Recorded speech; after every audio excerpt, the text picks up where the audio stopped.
All right, I think we can probably get started.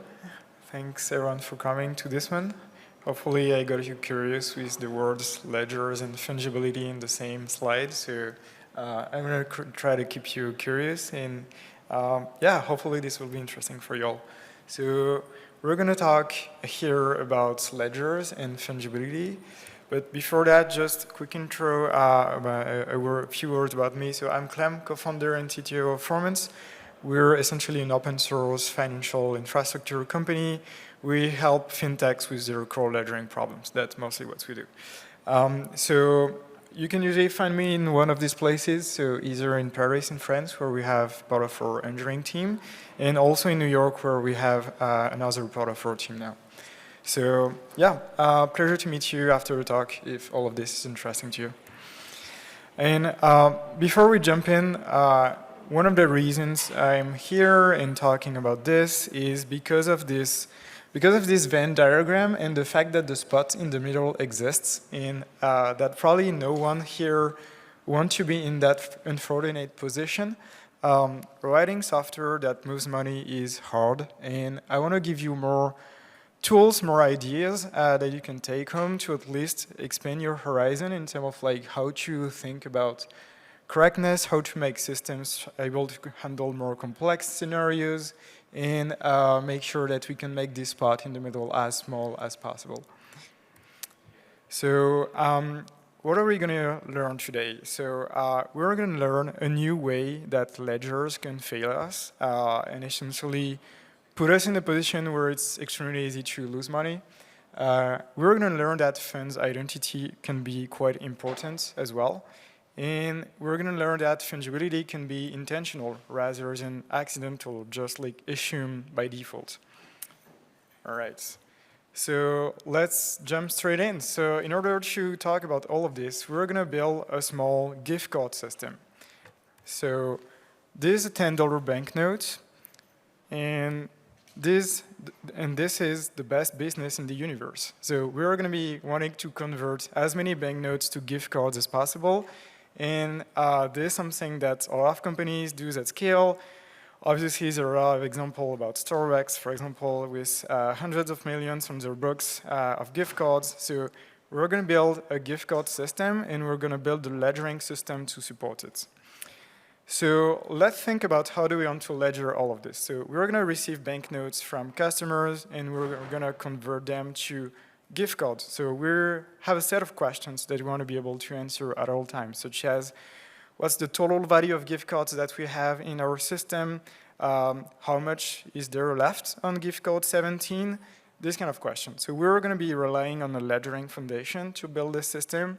And this is a simple example ledger entry that we could have as we start to record a purchase from a customer that is purchasing a gift card. So we're going to debit the cash account here, which is going to be an asset account, and we're going to credit the gift card 17 account by the same amount of $10 whenever the customer gives us the banknote. So we're going to be doing just that.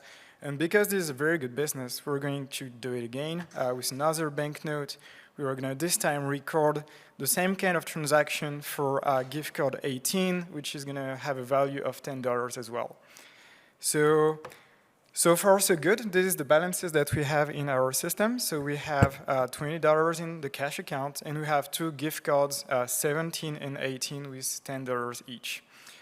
Pretty simple, easy to understand. If we run the balance sheet, which is a typical accounting report that we can get out of a ledger, we can see that we have $20 in all the cash accounts aggregated, and we have $20 in all the gift cards accounts aggregated. So this seems like a good thing. Apparently, our assets are equal to our liabilities, and apparently this is something that accountants deeply care about for some reason. But here, the equation holds, and we are having the same amount on each side. So far so good. We can continue. Everyone is happy, and we can continue with our gift card business. But before we do this at scale, we know that we don't want to keep a huge amount of cash at hand in our register, and we eventually want to put those banknotes in the bank and make sure that We transfer this value and make it less risky by increasing the balance of our bank account instead of holding on these notes ourselves. So we're going to record this transaction in our ledger as well because, well, we want to be sure that we can check the cash account in our ledger against what we have at hand. So we want a clear picture of what should be cash and what we expect to find on the bank account. So let's do just that. Let's increase the cash account. Let's decrease the cash account balance, and let's increase the bank account balance in our ledger with this very simple transaction. And then something terrible happens. It was a pretty simple transaction, but as soon as we did it, a couple of days later, we received a notification from the bank that said, okay, we had an issue. Apparently, one of the banknotes was fraudulent, and so unfortunately, we could only credit you $10 instead of $20. So if we take a look at the balance sheets, we now have $0 in cash, we have $10 in the bank, and we have $20 worth of liabilities for our gift cards. This is going to be very tricky to recover from. So here, we're only doing, we only just got started. We only have $20 to cover, so probably we can ask the business owner to chime in and just give us a tenner to fix this.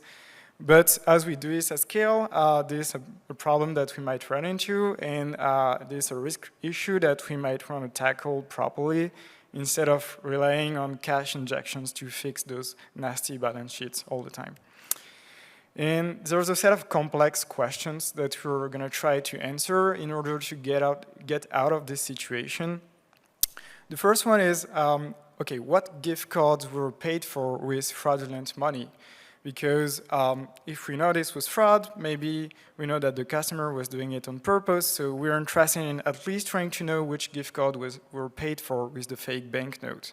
And if we project ourselves into the future of our ledger and then that the customer uses the gift card, we might be interested in knowing, okay, which sale should we cancel if the gift card was used?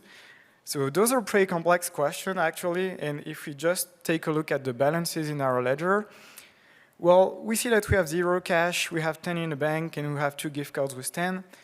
And there's just like no easy way to get a proper answer to those by just taking a look at the state of the ledger, which is sort of unfortunate because we wanted to do things properly. We built our gift card system on a proper ledger. We made sure that the accountant were fine with the transactions. So everything was good, but we have complex questions that we need answer to that we just cannot answer. So let's try to find a way out of this. So one of the first things we can notice is that we defaulted implicitly, for some reason, to full fungibility. As we built our ledger transactions, we started to record the movements of dollars in the system, and we treated every dollar as being equal to another, and we defaulted to full fungibility. But if we take a look at what we had 2 $10 banknotes from our first 2 customers, and those 2 banknotes are not the same. But we recorded them in the ledger like this. So we recorded the same ledger transaction for 17 and 18, the gift cards that we credited. And this is something that we did like out of assumptions that we had, but if we take a closer look, those 2 banknotes have 2 different serial numbers, for example. There are 2 separate objects. And if we pull up a microscope, if for some reason they have the same serial number because one of them is fraudulent, well, we could still tell them apart and tell one from the other because those are 2 distinct physical objects and one of them is fraudulent. This is not something that we carried in the ledger at all. So how did we end up here? So we built our gift card system on a ledger, which sounded like a good idea. Ledgers are built on accounting foundations, and apparently accounting was never built for such concern. Accounting is not concerning itself with microscopes. That's just totally out of scope for accounting. Accounting is concerning itself with establishing snapshots of the financial position of a business. So we want to track liabilities, we want to track assets, we want to track if they match, we want to track how they move in time, and we want to track this in order to make decisions, but we're not concerning ourselves with microscopes here. We're just making sure that all of this is being held true so that we can make decisions about the business. So let's try to find a way out of this, and let's introduce a new concept of semi-fungibility. Semi-fungibility is a concept where instead of describing an amount in USD with just a simple dollar symbol in our system, we're gonna add another dimension to this, and we're gonna add what we call a color to the amounts that we're introducing in our system.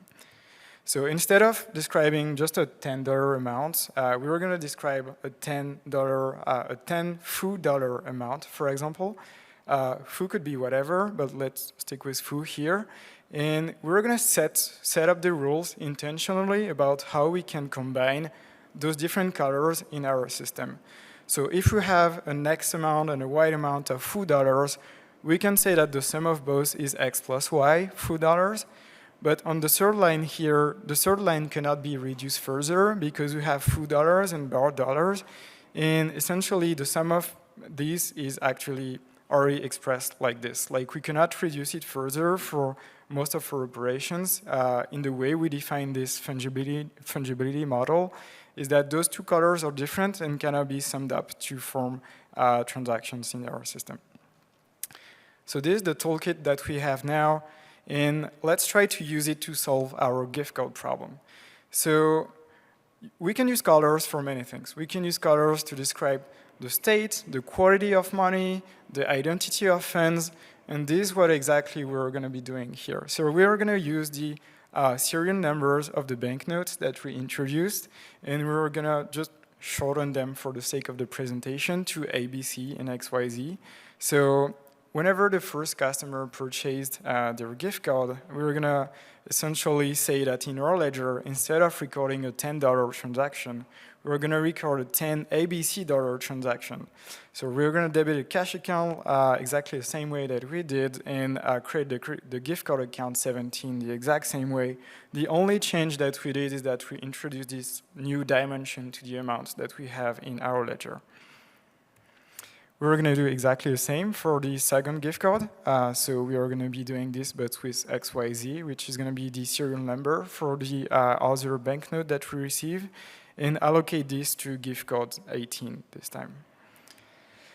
Taking a look at the balance sheet, we can now see that, well, it still matches. Our assets are still equal to our liabilities, but the values within both is much more complex because we now can see the granularity of the types of dollars that we have introduced in our system.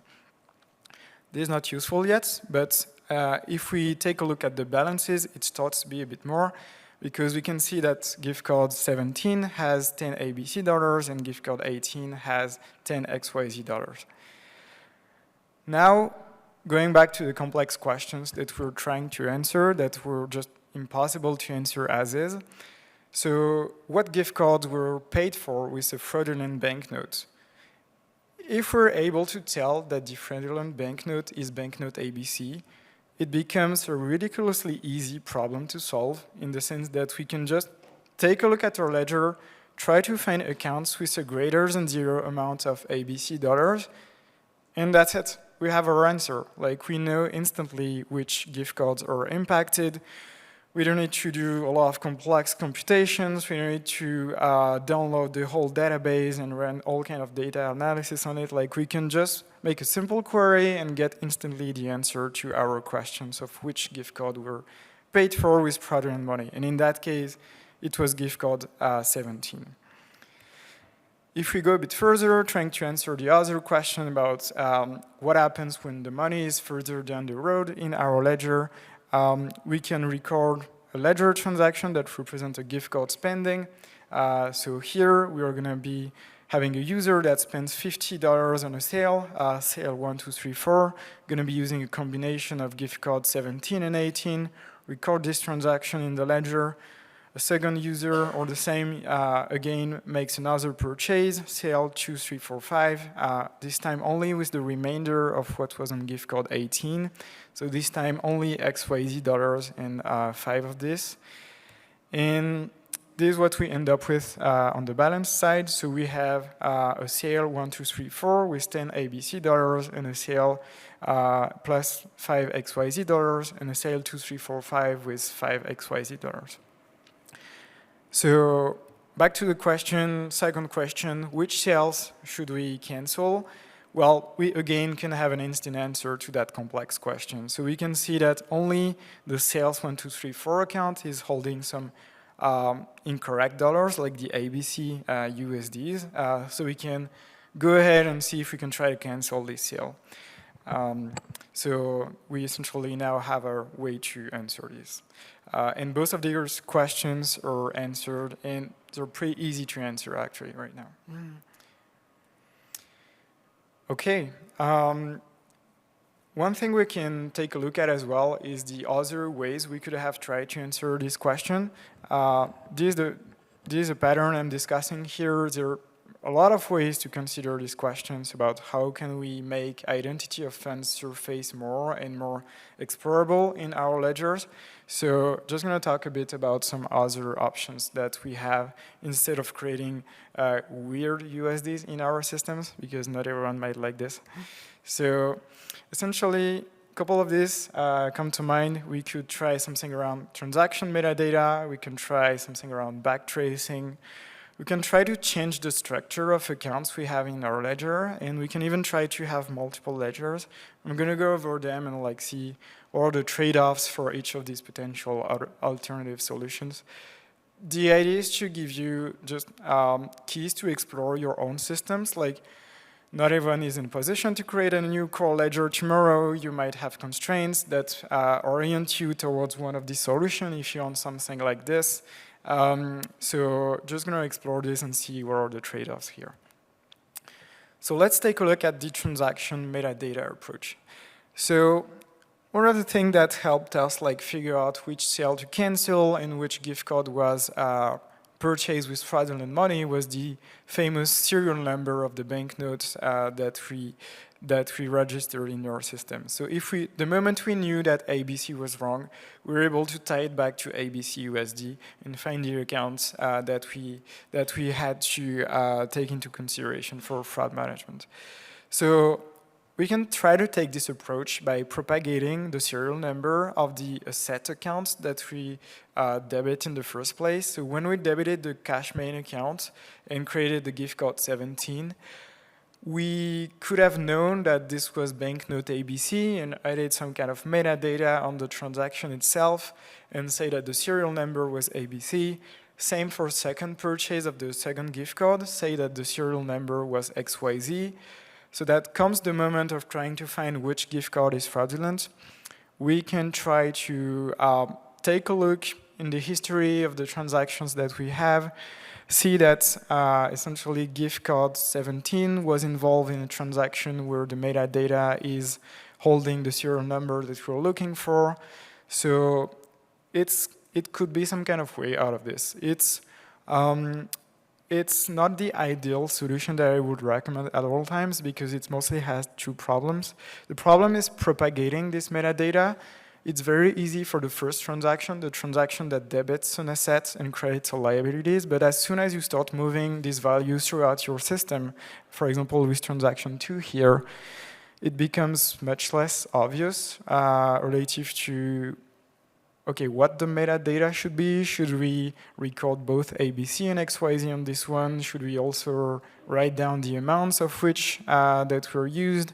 And essentially, how do we force this metadata? And another problem that we have as we force this metadata that we want to propagate is we're starting to rely on some kind of shadow mode of the ledger. We stopped relying on built-in construct. Usually, ledgers will provide all kind of guarantees, such as you cannot spend a balance that is not here, these kind of things. And here, we're creating a totally like higher order, secondary, non-first class passenger data kind of thing in the ledger. So we could have totally made up serial number, for example, on transaction 2, and the ledger would likely accept it because it's not part of the built-in constraints of the system. So Could be an easy answer, but a lot of problems with propagating and actually being backed by the ledger guarantees itself. Before I take a look at the three other alternatives, let's get out of the gift card world and try to explore another example to illustrate all of this. We're all very accustomed to neobanks. So let's say we are building a neobank. We're going to build it with two banking partners. We're going to be holding the user's money on JPMC and Wells Fargo. And we're going to have two users in our system, so Alice and Bob, each of which have $100, and this money is being held equally on both partners. So asking complex questions again, this time not about gift card, but questions about the identity of funds still. If we want to be able to tell JPMC to whom exactly do they owe money, like is it Alice or Bob, we end up in the same situation of being stuck because of the lack of funds identity. We know that in aggregate, our ledger works. We have not lost any money, but this set of complex questions relative to the identity cannot just be answered, and we cannot just tell JPMC, yeah, this is probably Bob's money that you have. Like, actually, we have no clue, so let's not do that. So let's explore with this example in mind the other way that we could try to answer those questions without resorting to this color of money pattern. Another approach might be backtracing. It's something that can be very interesting to try, and that might be one of the first things you want to try, and very intuitive, which is like, okay, I have this ledger, it's probably an append-only system. Let's try to make my way back. Certainly I can explain what happened, so I can explain the final state. So if I'm trying to tell who is holding exactly Bob's money, I can try to adjust that and backtrace the system. So one of the great things with ledgers is that they can be easily visualized as graphs, which make this backtracing problem really easy to understand, and easy to understand why it is intractable. So if we have this set of transactions, so Alice makes 2 deposits, we end up storing the money on JPMC and Fargo, and then Alice sends 100 to Bob. We want to know the identity of funds that Bob is holding. So we can try to trace our way back all the way from the Bob account. So the first hop will work. We'll be able to go from Bob to Alice because surely the 100 that we have in Bob account comes from Alice account. There's just no other possible explanation. But as soon as we go to the second hop, we end up with 2 possible options, and there's just like no way to tell. Like the problem is intractable. Like it's either JPMC or Fargo, but there's no way we know for sure which one is holding the funds. So it can be tempted to try backtracing, but as soon as you start to have this pattern where an account receives funds from 2 other accounts, for at least more than one, well, it becomes just impossible to solve. So this is probably the only one I wouldn't recommend at all. Another option, so third option is what I call fine-grained accounts here. We can try to change the structure of our ledger. So if we care deeply about the identity of funds, let's maybe factor that into the structure of accounts that we have in our ledger. So instead of having just users, Alice kind of accounts, we can start to be more explicit and add this kind of prefix where we will attach Alice funds to JPMC, for example. So we will change the pattern from users Alice to JPMC, users Alice, and we will always prefix any accounts used in the system with the banking partner that we're going to be using. So in theory, this works. We're able to tell here, for example, after transaction 3, that Bob's funds are essentially being held at JPMC because we made that very explicit in the transaction 3 itself. Couple of problems that arise from this pattern. The first one is just an explosion in complexity in terms of the chart of account. Here, we had a very simple structure, only bank accounts and users accounts, but as soon as we start to have all kind of states, all kind of other entities such as trades and payouts. We're multiplying this complexity by the number of banking partners that we use, and it becomes a bit hard to, for example, just tell a user what their balance is without reading potentially hundreds of accounts, or anytime you want to spend, you want to source 100 USD from Alice, that 100 USD might be scattered across like all kind of accounts. So transactions modeling becomes more complex, but it can sort of work. And the last solution I want to explore here is multiple ledgers, and it's one that essentially works as well. So it might be worth exploring depending on your constraints. But essentially, again, if we care so deeply about the identity of funds, what we really want not to happen is to have potential multiple asset account candidates for a single liability account. So a simple way of making this impossible is just to create one ledger per asset account that we're going to be introducing funds from. So here, I have a ledger 0 that is assigned to JPMC funds, and I have a ledger 1 which is assigned to Forgo funds. And that's pretty much it. The trade-offs is that when I want to send money from Alice to Bob, I will make that decision explicit at runtime. Like the moment I commit this transaction, I will have to make this decision about where are the funds coming from. So here, I'll make the choice to source the funds from the ledger 0 and send them from Alice to Bob in this one. I could have made the other choice of choosing them or of making this transaction on ledger 1, but I have to make this decision as I commit the transaction. So advantage is that it's super explicit. Disadvantages are kind of similar to the previous pattern, which is complexity of modeling transaction. What if I want to send 150 from Alice to Bob? I then have to probably source this fund from 2 different ledgers, from 2 accounts on 2 different ledgers. So it also brings a whole set of questions about your ledgering system, atomicity, for example. Is it even possible to get pure atomicity on this kind of transactions? So yeah, that's another set of trade-off that you have with this one. Okay, I think this is pretty much it. So essentially, what I wanted to tell you is that standard ledgering models imply default fungibility. How this happened, I'm not sure. It's probably just that we started to build complex ledgering systems on ledgers that were modeled after accounting systems. And probably funds identity is a modern problem. Like if you run a coffee shop, you don't care about funds identity for sure.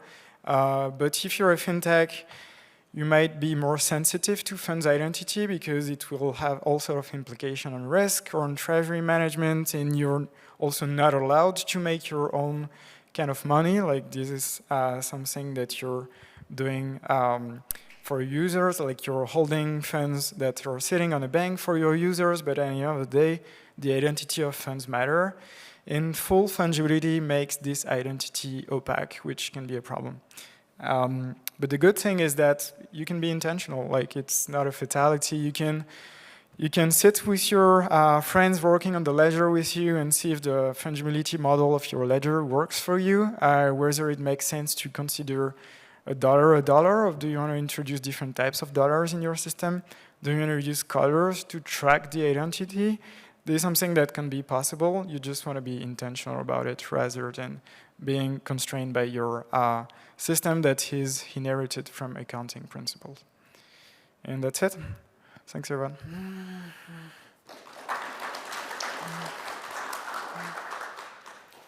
All right. Probably, if there are some questions, we probably have a minute or two. Yep.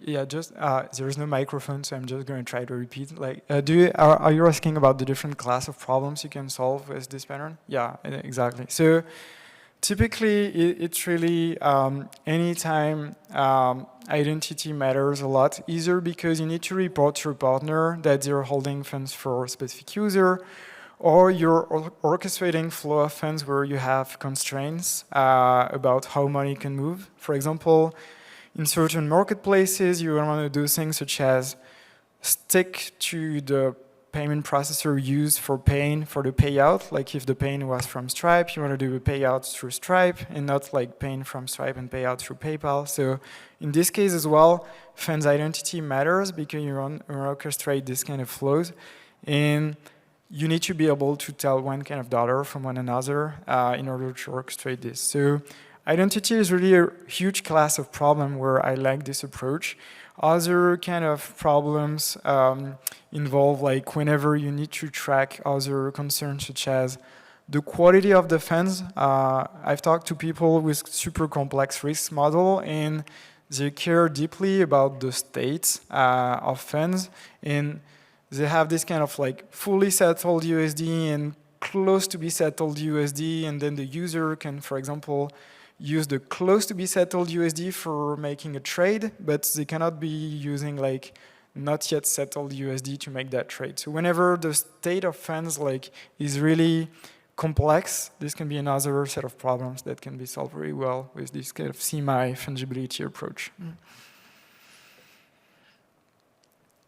Yep.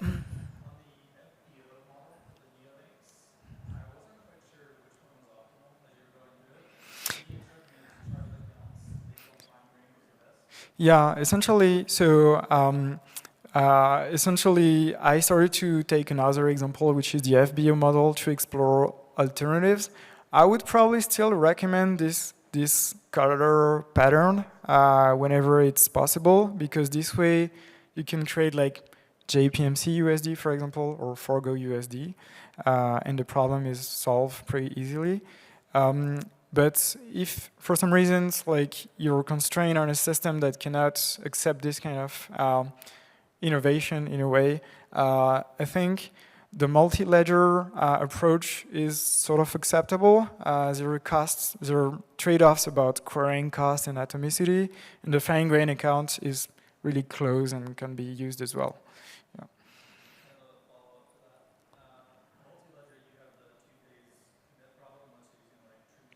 Yeah.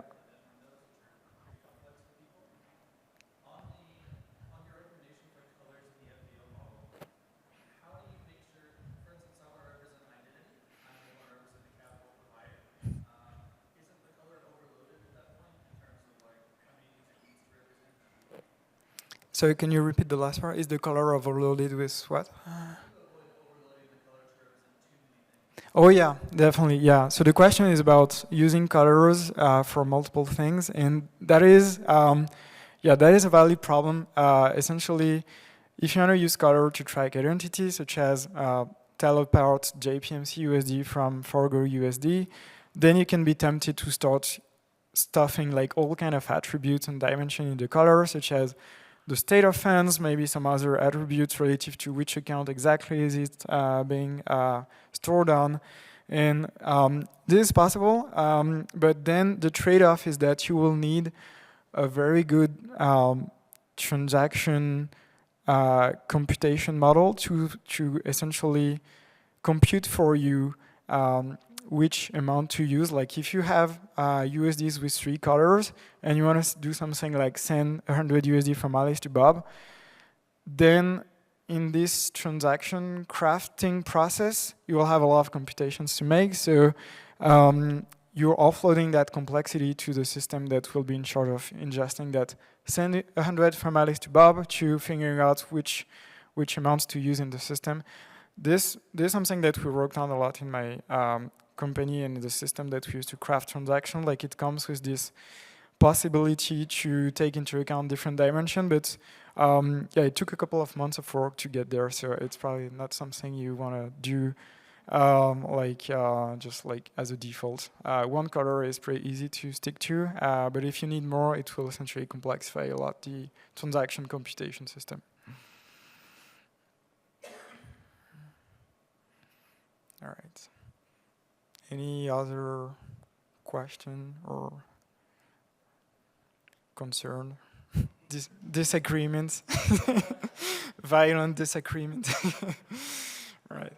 Yeah. I think that on this point regarding Yeah.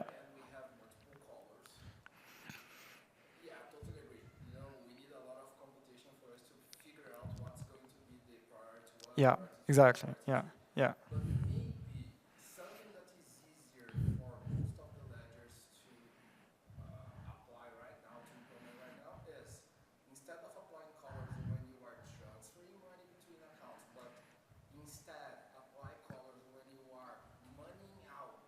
Yeah, 100%. Yeah, yeah, yeah, yeah, yeah.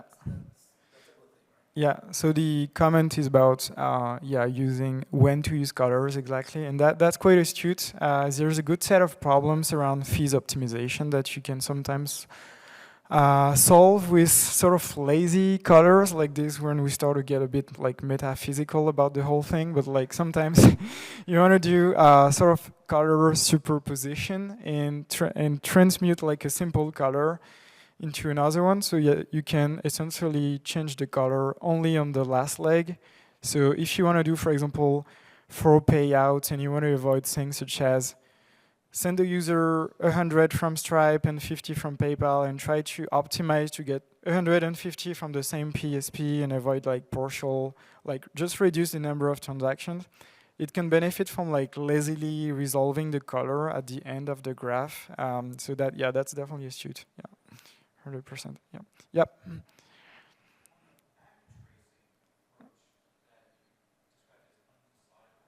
Yeah.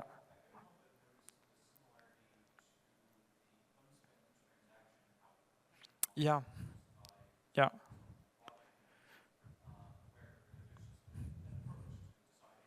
Yeah.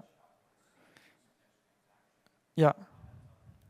Yeah, definitely. Yeah, so the question is about undecidability of this backtracing issue in relation to the UTXO model of blockchains who are able to solve it.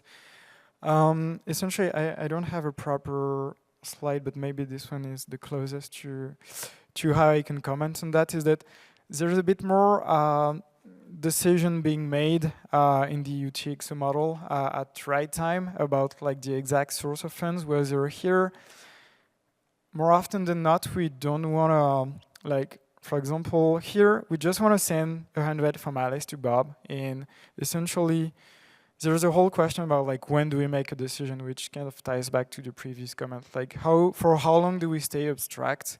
And if we want to have pure decidability, we will need to transform this graph into a pure tree where every node has only one parent. So this will look closer to something like this, which means that at commit time we're picking whether JPMC or Forgo, but it can be helpful sometimes to defer that decision for later, so that can be kind of bothering. Yeah. Okay. Perfect. Well, thanks everyone. I'm obviously here to chat if you're interested about this, but yeah, thanks for being here.